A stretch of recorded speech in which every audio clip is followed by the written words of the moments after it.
Bienvenidos a este podcast, un espacio donde vamos a hablar de literatura juvenil, resolver dudas y responder a todas las preguntas sobre escritura, motivación y todo lo que rodea al mundo editorial. Yo soy escritora de literatura juvenil y comparto este proceso en mi blog michelrodriguez.es. No tengo la receta del éxito ni ofrezco fórmulas mágicas, pero sí estoy aquí para compartir lo que he aprendido en estos años con la esperanza de evitaros cometer los errores en los que yo caí. Yo soy Michel Rodríguez y esto es El Escritor Resiliente. ¡Empezamos!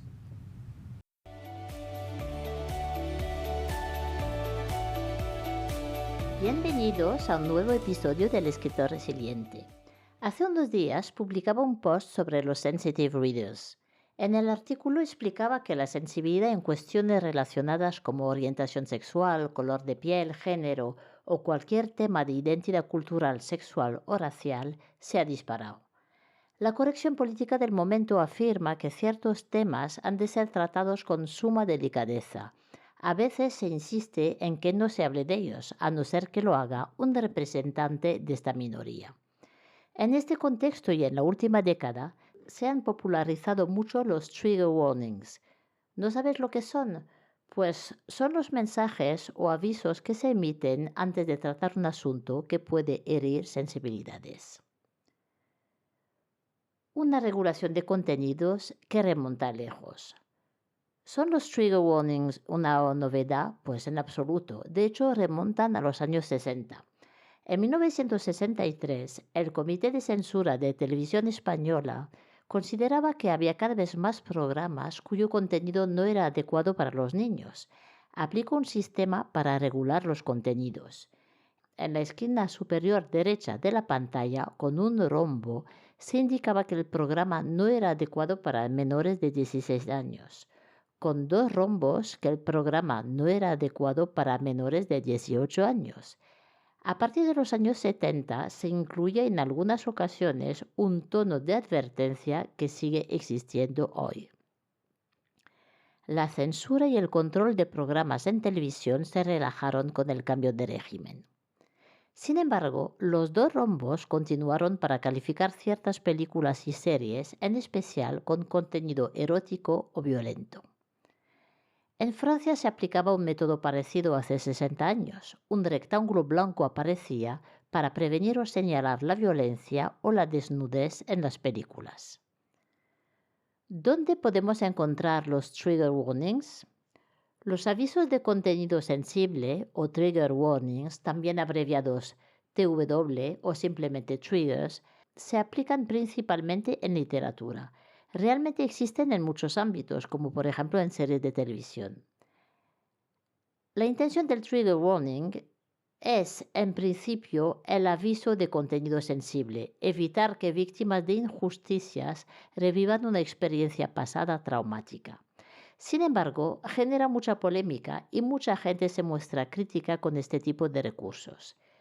Estos avisos en ámbitos de ocio, literatura y también académicos se dan antes de presentar un tema o escena que puede herir sensibilidades. Consideran que podría resultar dañino para un grupo desfavorecido, minoría, orientación sexual, género, raza o clase social. Una intención empática. Se pretende evitar que las personas que hayan sido víctimas de algún tipo de violencia o injusticia revivan su experiencia traumática. La idea es que el contenido no las sorprenda y que puedan prepararse. Saben lo que van a encontrar y pueden decidir si están dispuestas a enfrentarse o no a este tipo de contenido. La intención, aparte de políticamente correcta, se puede calificar de empática. Pretende evitar añadir sufrimiento y dolor a las personas que ya hayan pasado por experiencias similares. Pero la intención no lo es todo. De hecho, no es suficiente. Hay que cuestionarse, preguntarse si realmente los TW son eficaces. ¿Cumplen su función? La psicología nos indica que estos avisos de contenido sensible pueden llegar a ser contraproducentes. En efecto, producen resultados no deseados, hipersensibilizando a las víctimas y asustan a personas que nunca han sufrido por estos motivos. Los trigger warning, en vez de evitar dolor y ansiedad, podrían llegar a actuar como disparadores de ansiedad.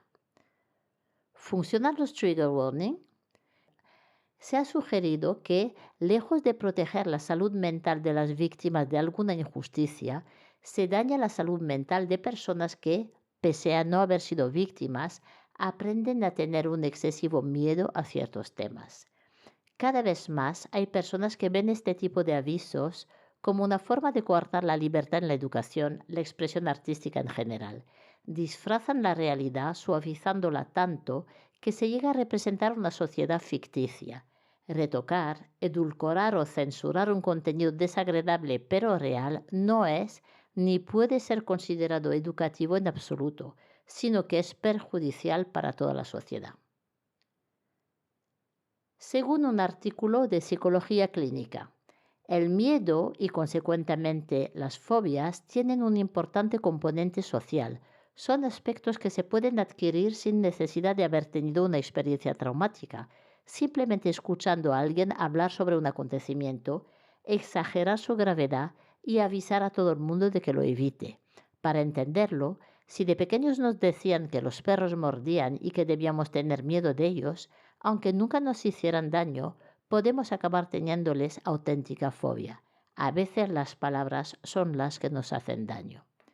Lo mismo sucedería con los trigger warnings, un contenido que quizás, visto sin aviso previo, no tiene por qué ser estresante, aunque sea un poco desagradable.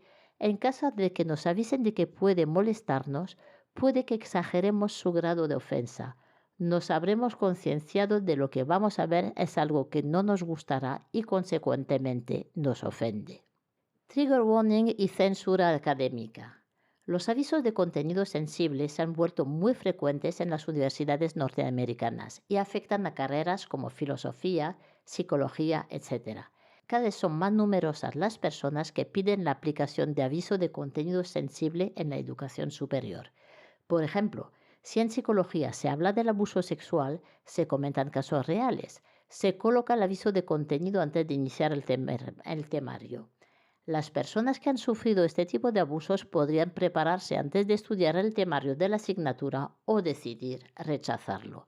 Pero, ¿qué ocurre si en vez de hablar de psicología hablamos de cirugía?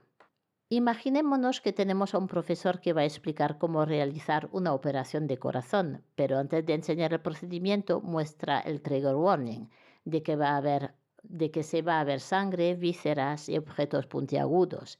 Así da la opción a los que sean sensibles a estos estímulos a irse de clase mientras se enseña las operaciones. Quienes se van de clase, ¿cómo van a aprender a operar si evitan este contenido? Conclusión.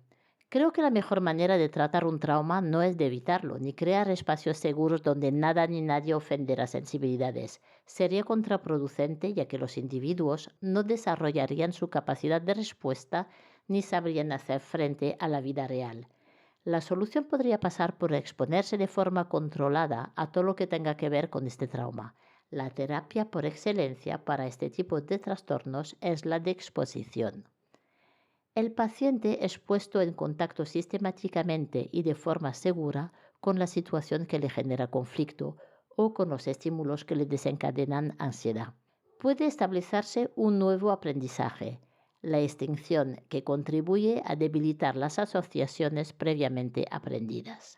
Así, la persona tiene más oportunidades de elaborar una actuación por encima del miedo inicialmente establecido. Uno de sus objetivos es la desensibilización. Generalmente se sugiere la exposición de manera gradual y valorando diferentes variables y factores personales del paciente más que una inmersión repentina. A pesar de nacer de una intención empática, los trigger warnings no funcionan o funcionan mal. Aíslan al individuo de la vida real, lo obligan a alejarse de todo lo que le cuesta superar y le hacen caer en la evitación sistemática. Por ejemplo, tenemos una persona que sufre aracnofobia. Para que logre superar su fobia, se le irá presentando diferentes situaciones en la terapia para que se acostumbre a las arañas. Al principio se le presentarán imágenes de arañas, después muñecos de arañas, más tarde se le pedirá que se acerque a una araña en una caja y finalmente que pueda tocar una. Todo ello en varias sesiones. Así pues, en la terapia de exposición, el individuo va reduciendo su ansiedad, habituándose al estímulo ansiógeno. Al principio no le resultará fácil y puede que nunca deje de parecerle un estímulo desagradable, pero podrá estar más cerca de aquello que antes le generaba una respuesta estresante muy elevada. En mi opinión, los trigger warnings no cuidan ni protegen la salud mental de los que han sufrido, sino que los vuelven aún más sensibles, y no solo a ellos, sino a personas que no han vivido este tipo de experiencias traumáticas, pero las adquieren la sensibilidad por aprendizaje vicario.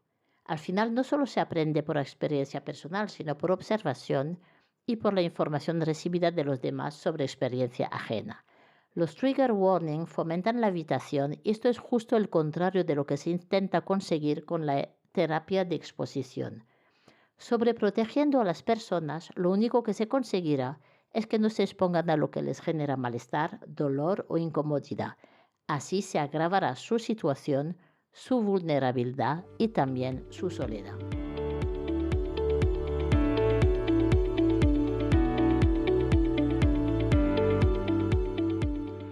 Y con esto terminamos hoy. Si te ha gustado el episodio, suscríbete a mi canal, así me ayudas a seguir creando y a crecer. Y para más contenido, visita mi página michelrodriguez.es. Nos vemos en el siguiente episodio. ¡Chao!